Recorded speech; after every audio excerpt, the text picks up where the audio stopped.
ഉപ്പുതറ കാക്കത്തോട്ടിൽ കാട്ടാന കൃഷി നശിപ്പിക്കുമ്പോഴും നടപടിയെടുക്കാതെ വനംവകുപ്പ്. കഴിഞ്ഞ രാത്രിയിലും കാട്ടാന 2 കർഷകരുടെ കൃഷിദേഹങ്ങൾ നശിപ്പിച്ചു. കാക്കത്തോട് പൊടിപ്പാറ PM വർക്കി, എബിൻ എട്ടുന്നിൽ എന്നീ കർഷകരുടെ ഭൂമിയിലാണ് നാശം വിതച്ചത്. തുടർച്ചയായി 4ാം ദിവസമാണ് കാട്ടാന ഇവരുടെ കൃഷിയിടത്തിലെത്തി കൃഷി നശിപ്പിക്കുന്നത്.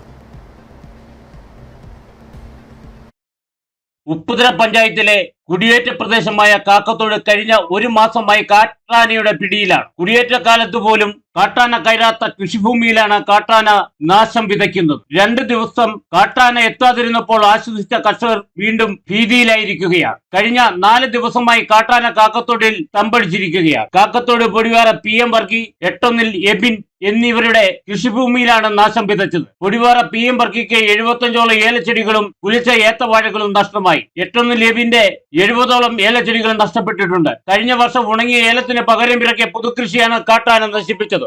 ദിവസങ്ങളായിട്ട് ഈ കൂപ്പുപാറ മാക്കപ്പതാൽ കാക്കത്തോട് മേഖലയിൽ കാട്ടാന ശല്യം വളരെ രൂക്ഷമാണ്. തുടർച്ചയായിട്ട് ഇപ്പോൾ 3ാം ദിവസമാണ് എൻ്റെയും എട്ടൊന്ന് വേവിൻ്റെയും ഒക്കെ പറമ്പിൽ ആന കയറി ലക്ഷക്കണക്കിന് രൂപയുടെ നഷ്ടമാണ് വരുത്തിയിരിക്കുന്നത്. ഈ ആനയെ തുരുത്താൻ വേണ്ടി RRT ടീം ഉണ്ടായിരുന്നു. കഴിഞ്ഞ ആഴ്ചയിൽ അവർ വന്ന് ഈ ആനയെ ഓടിച്ചു വിട്ടു. ഒരാഴ്ച ശല്യമില്ല വന്നു. വീണ്ടും ആന വരാൻ തുടങ്ങി.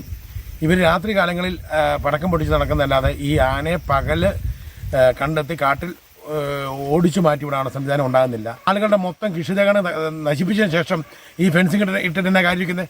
അതുപോലെ RRT ടീമുണ്ട്. RRT ടീം വന്ന് നമ്മൾ വിളിക്കുമ്പോൾ അവർ വന്ന് പറമ്പുകൾ തപ്പുന്നുണ്ടെന്നല്ലാതെ ഈ ആന കയറുന്നത് ഇത് 12 മണിക്ക് ശേഷമാണ് ആന എന്നും വരുന്നത്. 12 മണി ഞങ്ങളും കാവലുണ്ട്. അതിന് മഴയാണ്, ലൈറ്റ് ഇല്ല, ആ പാടെ ഒറ്റപ്പെട്ട മേഖലയായി മാറിയിരിക്കുകയാണ്. അപ്പം ഇത് വന്ന് പകല് തന്നെ വന്ന് നിരീക്ഷണം വെച്ചുകൊണ്ട് ഈ ആനയെ പകല് വനത്തിൽ ഇറങ്ങി ഓടിച്ചു വിടാനുള്ള സംവിധാനം ഉണ്ടാകണം. അല്ല എങ്കിൽ രാത്രി കാലങ്ങളിൽ ഇവരെ വനത്തിൻ്റെ അതിർത്തി നിന്നുകൊണ്ട് അതിന് കാവൽ നിന്നുകൊണ്ട് ആന വരുമ്പോൾ ഓടിച്ചു കൊണ്ടും, അല്ലാതെ ഈ വണ്ടി അങ്ങോട്ട് കൊണ്ട് നടന്നിട്ട് വലിയ കാര്യമൊന്നുമില്ല. അത് തന്നെയുമല്ല, നാട്ടുകാർ ഇല്ല ഇവർക്ക് പറ്റില്ലെങ്കിൽ ഒരു കാര്യം പറഞ്ഞാൽ ഞങ്ങൾ നാട്ടുകാർ ആന ഓടിച്ചു തരാം.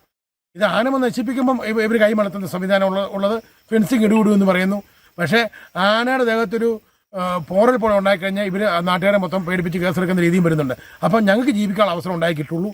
കഴിഞ്ഞ 1 മാസത്തിനുള്ളിൽ ലക്ഷക്കണക്കിന് രൂപയുടെ കൃഷിദേഹങ്ങളാണ് കാട്ടാന നശിപ്പിച്ചിരിക്കുന്നത്. വനം വകുപ്പ് ഓഫീസിന് സമീപത്താണ് കാട്ടാന നാശം വിതയ്ക്കുന്നത്. എന്നിട്ടും കാട്ടാനയുടെ ശല്യത്തിന് പരിഹാരമുണ്ടാക്കാൻ ഒരു നടപടിയും സ്വീകരിച്ചിട്ടില്ല. സന്ധ്യാസമയങ്ങളിൽ ഗുണ്ടു പൊട്ടിച്ച് അവരുടെ ഉത്തരവാദിത്വം പൂർത്തിയാക്കും. രാത്രികാലങ്ങളിൽ കാട്ടാന കൃഷിയിടത്തിലെത്തി കൃഷിദേഹങ്ങൾ നശിപ്പിക്കും. വനം വകുപ്പ് ഉദ്യോഗസ്ഥർ വന്നു പോകുന്നതല്ലാതെ മറ്റൊരു നടപടിയും സ്വീകരിക്കാതെ കർഷകരെ വലയ്ക്കുകയാണ്. കർഷകരുടെ ജീവനും ജീവിതത്തിനും ഭീഷണിയായിട്ടും നടപടിയൊന്നും ഉണ്ടാക്കാൻ ഉദ്യോഗസ്ഥർക്ക് കഴിയാതെ പോവുകയാണ്. വാഗ്ദാനം നൽകി കർഷകരെ വഞ്ചിക്കുന്ന നടപടിക്കെതിരെ ശക്തമായ സമരത്തിനൊരുങ്ങുകയാണ് കാക്കത്തോട്ടിലെ കുടിയേറ്റ കർഷകർ. KK Jayakumar, Idukki vision news, Upputhara.